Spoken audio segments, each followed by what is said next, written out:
Hey everyone, today we're going to do a little bit of rear suspension work. We're going to see if we can soften this guy up a bit.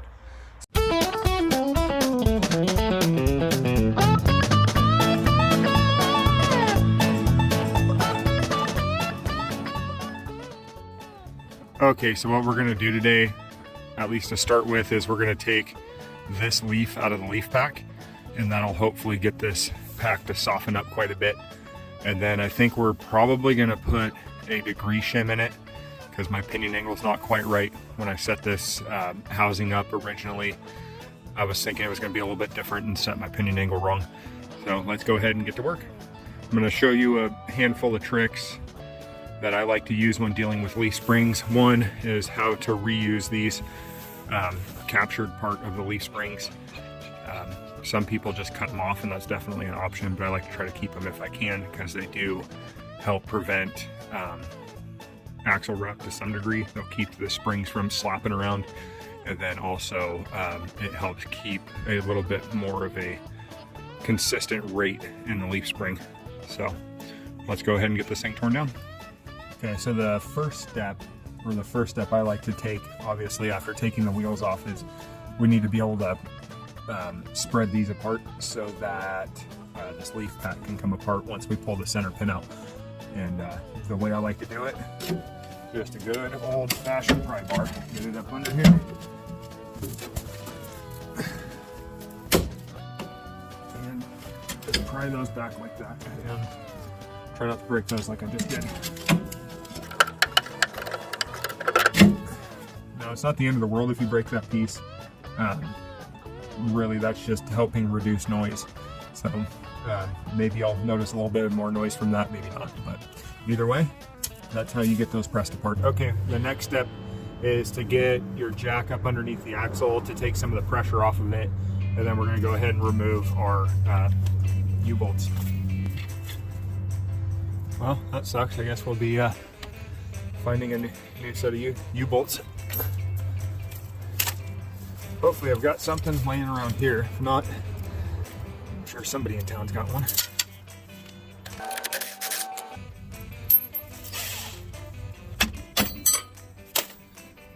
Everything's a hammer, right?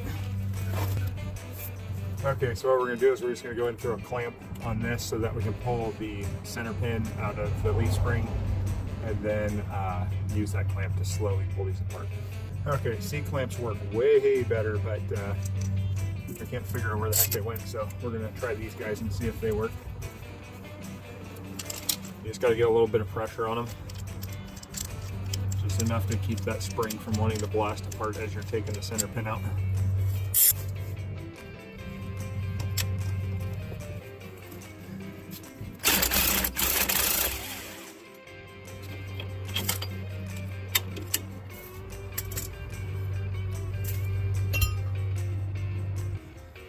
Just slowly twist these apart until we're able to get the spring apart.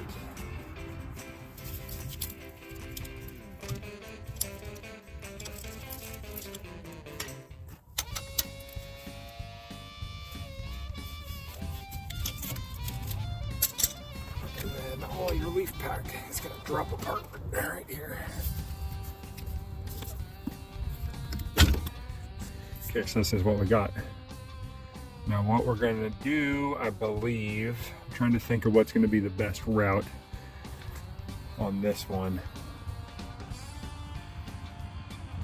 I think we're going to pull the longest leaf out of there. I think that's going to have the most effect on what we have going on. My only concern with that is then we will have change it from where this top leaf has pressure up here next to the eyelet to about down here. And I don't think that's going to create a problem, but I think that's the route that we want to go. That's going to get us the most amount of bang for the buck, I believe. So we'll go ahead and pull that out of here. You want to make sure that you keep those isolators. That keeps a little bit of spring gaps in there so that they can move the way that they need to. And yeah, I'm going to go try to find those shims that I talked about earlier so that I can get that guy in there, and we will go from there. Okay, so this is a degree shim. For anybody with a solid axle with a bad pinion angle, this is one way to cure it.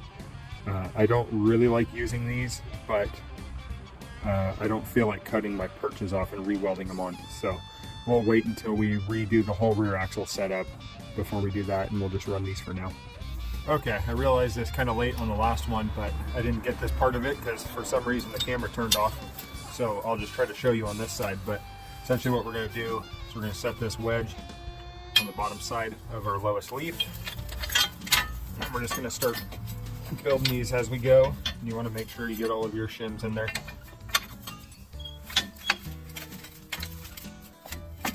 This is sometimes really simple, sometimes a giant pain in the butt. Right now, it's of course going to be a giant pain in the butt.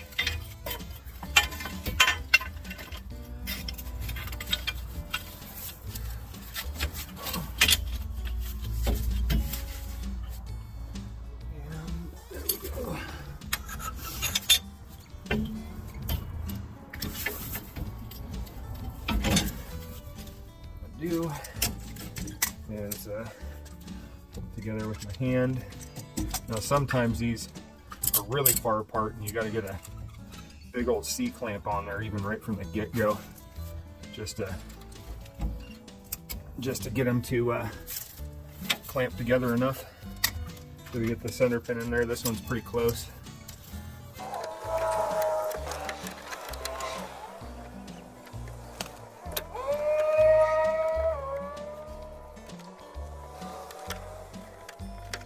Okay, you just gotta make sure all your shims and your wedge and everything are straight.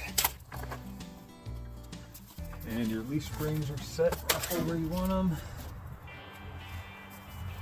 You can start tightening her down.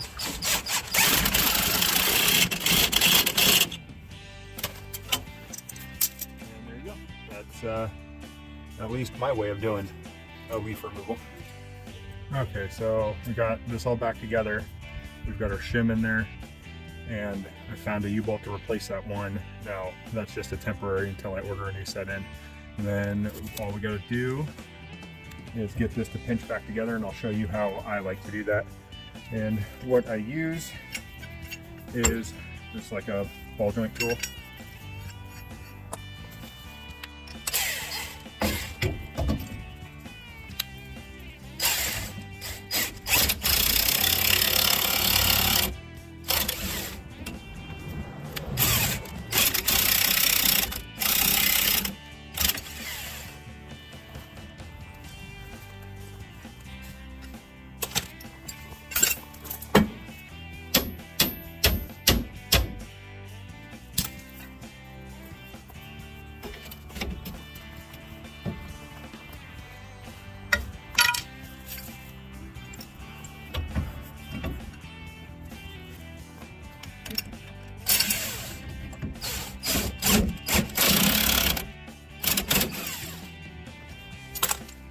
Go, clamps all back together.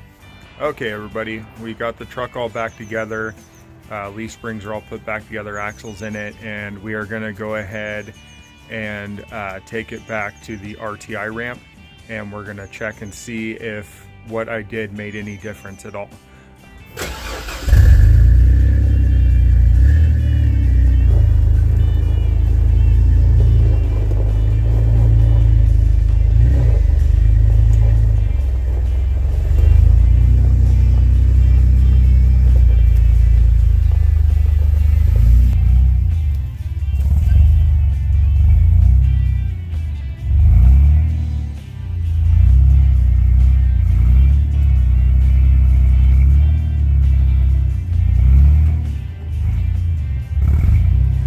Let's see kind of what we have going on with these springs now that I took that extra leaf out of there.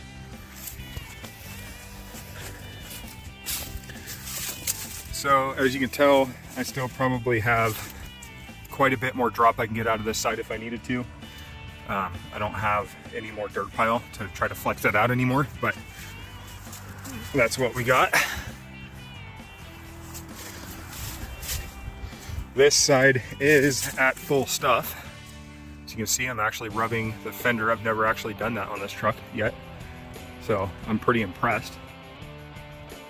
We are, I believe, completely bottomed out on this shock. We are. completely bottomed out, so I can't go any more than that.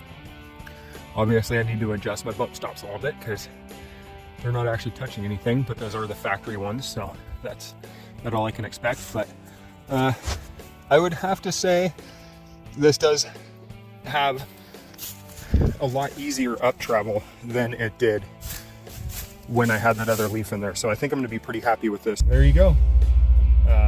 We tested them out on the Redneck Tire Incliner, i.e. the RTI ramp, i.e. the Pilot Earth. I think that that's a success. So we were rubbing the tire on the compressed side, and I've never been able to get the back to compress to the point of rubbing the tire. So I think that's a huge success. And I think we're going to stick with that. We're not going to mess with the leaf packs anymore, mostly because, well, I don't want to hurt any of the load carrying capabilities of these springs. And I know the more leaves you take out, the weaker you can make that top spring. So we've already taken a huge amount of the rigidity out of that, which is how we got it to soften up. But that means that there's always a possibility we could break that top leaf easier. So I think we're going to leave it there.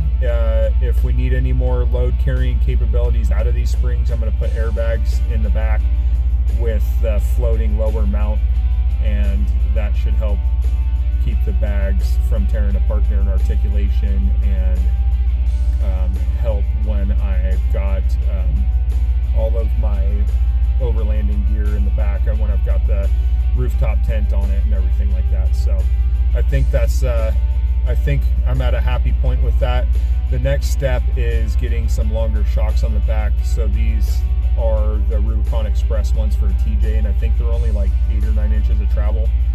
And the 63s, I think I can get a lot more out of it. So I think we're going to try to fit some like 12-inch shocks in the back. We're probably going to have to outboard mount them on the frame and do a little fab work there, but that could be a fun project. So keep tuned in for that one, and hopefully we'll get that done here sometime in the near future. Either way, if you enjoyed what you saw today, if you liked the info, please go ahead and give a comment.